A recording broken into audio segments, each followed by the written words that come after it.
Anybody that brings somebody to buy one, you are getting 10%. If your uncle buys 1 acre, you are getting 600. If your neighbor buys 1 hectare, you are getting 1.5 million, even though your salary is 100,000. Earning 150, collecting 15 million every month. Why? Because they are using their network to bring turnover to the company and getting their own portion. So it's financial intelligence that we need. Then let's break it down. What are the 3 major things that takes money from people? Accommodation, roof over your head, feeding, and then school fees. You have to settle it that you have to stay within your level. You are not going to be there forever, but you must stay there. The guy did not listen. 1 year I spoke to him. He told me that, I said, what if you lose your job? He said, that last year I was the top this and that. I was the top that and that. And I made a decision. I said, now you are saying you can never lose your job. What if the market sack your bank? He said it's not possible. The next year, bank consolidation. That bank is no more today. The day he lost his job and came to my office, he was crying downstairs. Why was he crying? After all the good things he has done, they let him go. And they gave him, was it 24 million or so? That with that 24 million, if he had given me 20, I can make him a billionaire. But he was crying. And I said, for 24. You know what? Okay, for maybe 20. I started telling him what we can do with 20 million. He said, oh, look, oh, yeah. My rent is 6 million. So by the time we pay rent for 2 years, 12 million is gone. His children are in schools that he cannot afford. When the guy was in my office crying, what he was crying about was not even the loss of the job. He was calling the name of his wife. Bimbo ma familiar. That's not the wife's name. Bimbo ma familiar. Bimbo legia. He was crying because, you see, many of you think you have a wife. You don't have a wife. You have a knife. The only reason why you think you are married is because you can afford to pay the bills. Wait until there is no money. You will know whether you have a wife or not. And guess what? By the time he got back home, Bimbo said, so what's the plan? The Bimbo still left him with 2 children, left for America. The guy is single. We just remarried 2 years ago now. His life is out of order. So that is their problem. They don't understand financial intelligence. They are exchanging time and energy for money instead of making money work for them. That's the key. Wow.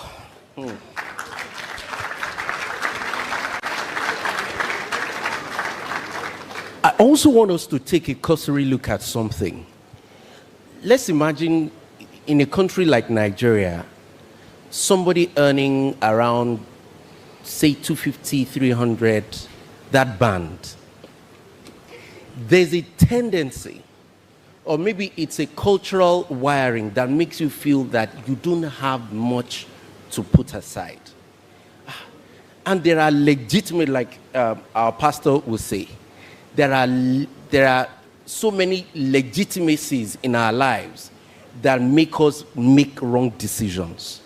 I need to pay school fees, I need to do this. That if somebody looks at what you have done with the money, they won't say, some people say, and I don't drink, I don't carry women. And so many things want to take that money out of your purse into your past. Can you help us take a look at, say, somebody in that band and say, these are the areas where your money is really going the wrong way? Like Grace said earlier on, one of the uniqueness of what we have done is that we are not theoreticians. We are practitioners. I can give you name, phone number of people you can call now that earn 100,000, 200,000, and they are stupendously wealthy. Why? Because they know what others don't know. I just give you an example of my PAs here. Look at, right there, you have palm tree there. 6 million per acre, 15 million per hectare. Anybody that brings somebody to buy one, you are getting 10%. So that means all you need is a network. Uncle, they are selling land, this is the document, your lawyer can go and check, this is the form, fill it. If your uncle buys 1 acre, you are getting 600. If your neighbor buys 1 hectare, you are getting 1.5 million, even though your salary is 100,000. So there are people working for me, earning 150, collecting 15 million every month. Why? Because they are using their network to bring turnover to the company and getting their own portion. So it's financial intelligence that we need. Then let's break it down. What are the three major things that takes money from people? Accommodation, roof over your head, feeding, and then school fees. You have to settle it that you have to stay within your level. You are not going to be there forever, but you must stay there. So let's start school. Let's start with because accommodation. that gets a lot of people. I'm coming there. Let's start with accommodation. You are a man and a woman with one child. What are you doing in a 2-bedroom? What are you doing in a 3-bedroom? What are you doing in a highbrow area that you cannot pay for? Any rent you need help to pay is too expensive. Any rent you need prayer point to pay is too expensive. Find a location that is suitable to your income. Some people need to leave Lagos and relocate to Ogun State. Go to Ibadan. And they can still become wealthy. Life and direct. Because technology eliminates villages. Come on. You can do transfer from anywhere. You can be on Wi-Fi from anywhere. So all this Lagos is a olden days mindset. Just like Ekolowa. No, that's olden days theory. You can be anywhere. So number one is to look for accommodation that works for you. You can do fractional ownership. You can have a 3-bedroom apartment. One room is your own. One of my houses in the UK is a 3-bedroom with a penthouse. The penthouse is there. I stayed there with my family once in a while if we want to stay in the place. But we rented one room out, room by room. Each of those rooms are being rented by families. In Lagos today, I have children that are doing that all over. So you don't need to have a whole house of your own. If it's only one room you can have. Parlor will be our general parlor. Kitchen will be our general kitchen. It is still better than tenement face me and face you. Do you understand that? So find the accommodation that works for you. There are people in Lagos living under the bridge. They did not die. They are living in wooden houses. They did not die. Start from somewhere. Number 2, feeding. He said, hey, I have to eat 3 square meals. Is 3 a square or a triangle? Where do you have the idea that you must eat 3? If it's only one you can eat, square it. Because you don't live to eat, you eat to live. Even those that are not hungry will be telling you, where's my lunch? Are you hungry? So you look at your expenses and you cut it down. Eat what you can eat. Some of you are eating meat. You don't need to eat. You don't need meat. When we were growing up, there are different kinds of food that we ate that brought us to where we are. There is what we call ilalasepo, concussion. So that one, you will now cut the okra, big. The okra will look like meat. God bless. To give you a psychological. Then when you want to do, rice, we do concussion. You just mix atagungu, and if you can get some shower, just put it, and then cut small. Just give yourself psychological relief.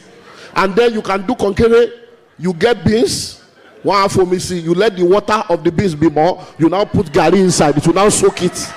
It will now be so. By the time you take like 4 spoons, you now drink 2 pure water. It will now enlarge inside you. But we are here today. Do you understand now? Then we now go to school. Please, I beg you. Who told you your children must go to school? Say it again. Who told you your children must go to school? Did you hear what I heard? Let's face reality. The first medical doctor who gave him certificate. The first lawyer who certified the first lawyer. The first accountant who was his own lecturer. Everything you are embracing today, somebody started it. So the first thing you need to do is to understand the main education that anybody needs is good home training and having an understanding of the way the world works. If your children can go through elementary school, they are good. Once they finish primary school like this, as a parent, your responsibility is to discover their giftings and talent and potential. By the time they are supposed to be going to secondary school, look for what their talent is and push them in that direction. So if that's your young boy is finishing school at the age of 12, 13, and you realize that, okay, I may not be able to do secondary school, can he go and learn a trade? Can he go and learn something? If it's fashion, can he go to fashion school? If it's electronic, can he go to electronic school? Okay, let's say he has even finished secondary school. Do you know that right now, POP, tiling, electrical, plumbing, these guys are doing millions. And there are people that went to school, nothing. School is not a scam, but the curriculum is a scam. Because most of what they are teaching you, 80% of what you learn in school is useless when you graduate. The word that existed when you went to school, that word will not exist when you finish school. So instead of carrying your children, I want to go to school, and many of you are in private school. If the school fees you are paying for your children, you need fasting and prayer to pay, the school fees is too expensive. And you start with all this jealousy, kindergarten. There is homeschooling. There are so many things you can do. And I've mentioned this thing. You are married to a man. 2 of you, you are married. all the work you are doing, you now carry like 50% of that money to pay rent, another 30% to pay school fees. So 80% of your income is going on 2 items. Why can't somebody stay at home and homeschool the child? Why not? Whether husband or wife. And let the person whose career can bring more income face that one. Because see, there are things we need to rethink. Because at the end of the day, they go to school, they graduate, they don't have a job. They now go and do master, they become master over nothing. Because the educational system is created as an assembly line for producing job seekers, not job creators. So the curriculum is skewed towards, so by the time you finish after primary school, secondary school, university, after spending about 21 years, you now graduate. The first letter you write is, I beg to apply. So you spend 21 years to be a beggar. So we have to, as a family, have that rethink. And then it will help us to now know how to manage all the things we have. And no matter what, even if you are doing 250, 150, once you know how to make more money, you'll be amazed, like I give you an example now, at how you can make more money than that 150 or that 250 that you're making. Then if from that 250, you are just putting 25,000, 10% is all you need to save. If you are saving 10% of your income, because our grandparents and those that have come before us, they didn't go to school. You know, in Lagos now, the illiterates are the landlord, the educated ones are the tenants. They didn't go to school, but they had financial intelligence, they had common sense. They knew that this money I'm making, go to the market, go to my 12 here, go to Ojuwoye, go to Mushi. There are people that are not earning as much as you earn. They don't have the kind of education you have, but they understand this law. Every day, one that job, 1,000 a day, 2,000 a day. At the end of the month, the guy collecting the 1,000 will come, they are supposed to collect 31. The guy will collect 10% and give them 27. That 27, they will not spend it. They have another Esusu that they are doing 2020 or 25. So as they are collecting that 27, want that 25. That 25 in 10 months, Omako 250. As they are collecting that 250, they are not spending it. They are either using it to pay school fees for their child, or they are using it to make a deposit for a land in the village that they are using to farm tomato or farm cucumber. So these are how people do. You just come here wearing suit and tie, ignorant people, proud and arrogant. You are poor and proud. Double jeopardy. Look at this meeting now, they will not come. But if we are calling phone number now, we are pouring all on the eye, they will hear everybody will be falling and breaking chair. It is well.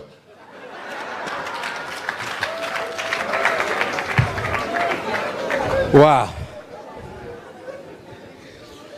So I imagine that there is somebody who is a sole proprietor here.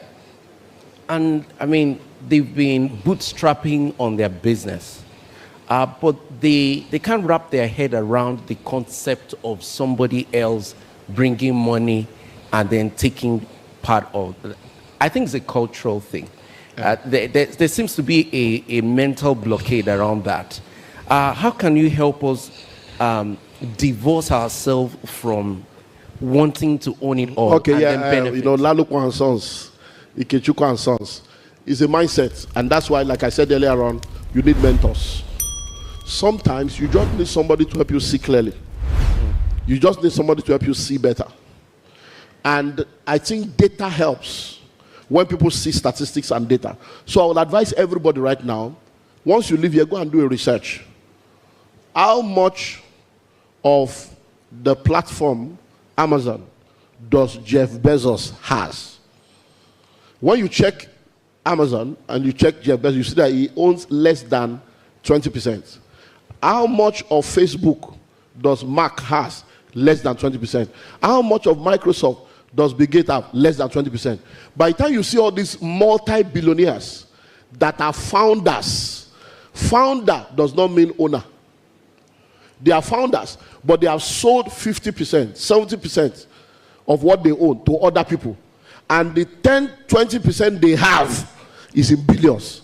So once you begin to think from that perspective, that's why I brought it down to Mama that is paying 5% to Lapo or paying 3%. They are paying. If somebody can from that petty trade pay 60% return, abba, what that tells you is that if I give her money, I can collect 30%. And everybody will be happy. She will be happy that I halved our interest, and you will be happy that your interest is giving you 30% guarantee. And we all move on like that. So, and these are things we have tested and proven. So for that person, it's just for you to be in the right environment or have the right mentorship or right tribe that will help you see clearly and see differently. All these family business, say that I want to start business for my family, they are all expired theory. Starting a business because of your family is a recipe for disaster, a recipe for poverty. Because the children you are raising right now, they are being raised in a different world.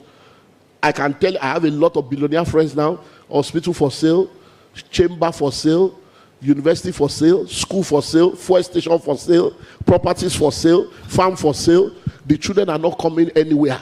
They have told their father, forget it. We are not coming, sell it. Because you use your money to send them abroad. Now they have gone there, they would rather stay abroad and return. And now you are left with all the houses and they are not coming back. Many of the people that they use, when I was in school, I went to school in Ilorin, in Omupo. So when we're going, there is Dodo Ikire, there is Akara Osu that we use. So those people that they use Dodo Ikire and Akara Osu to train, they are all in banks and multi-chips. They are all there wearing suit and tie and poor. Are you not supposed to go to school, then bring the education back and go back to that Akara and take the Akara to the next level? But they abandoned what brought them. So they left their birthright and now they are eating what is not their own. So it's all a function of being in the right tribe that will help you see differently so that you can do differently. Wow. Wow. Okay. To be candid, it's loud out there that this country is not doing well. I mean, that's the loud narrative. I mean, but to listen to somebody like you makes you rethink. Because again, the voice out there can make you take the wrong choices. Yeah.